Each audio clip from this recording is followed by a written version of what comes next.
This is not something that can be solved with a magic wand, because obviously there are so many different contexts, and it's a matter of budget. And healthcare is not only about innovative medicines. You have to be appreciative of the whole mix that you need to provide care, and especially with poorer countries or less wealthy countries, this is a huge challenge that the systems face.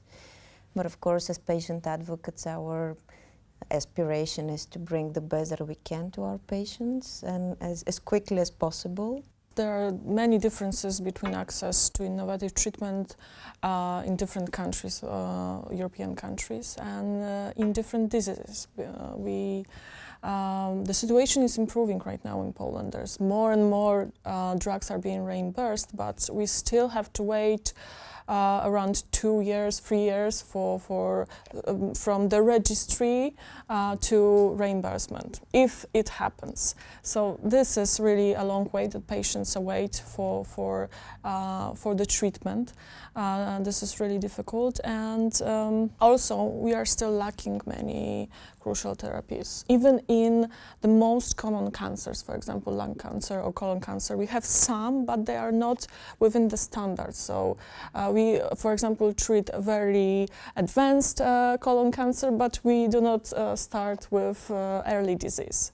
And this is a problem, and it's the decision makers sometimes only look on cost effectiveness. They do not see the whole perspective, so this is what we are trying to really enhance and show with physician makers and experts. Yeah, we often say that no patient is average, right? So a lot of these studies that tend to drive coverage look at patients as averages, and they say, X works better than Y on the average patient. And in the United States, we have this personalized medicine and initiative, the precision medicine initiative, and that mentality of cost effectiveness based on what works for the average patient is just, in my mind, is in direct contrast with this whole initiative to treat the person as opposed to the disease. Access to, I think we're talking about access. I think we just call it reimbursement. The patients need to be able to receive that product, that new product or existing product in many cases, because again, therapies change and combination therapies change. You mentioned cancer. This is something I have a lot of, I get pretty energized about. And I think when patients see and they have a disease state, physicians are treating that disease state, and it's taking years for a product to go through the development cycle, and then a year more for the registration cycle. I believe every day matters to these patients, and we have to tell these patients, yes, drug X is now registered, but it needs to go through another process in our respective market. And that's going to take 1 to 2 years. That's not, to me, that's not fair. That patients should have access to these products as soon as possible, because every day does matter to these patients. And I really, a phrase I use is, leave no patient behind.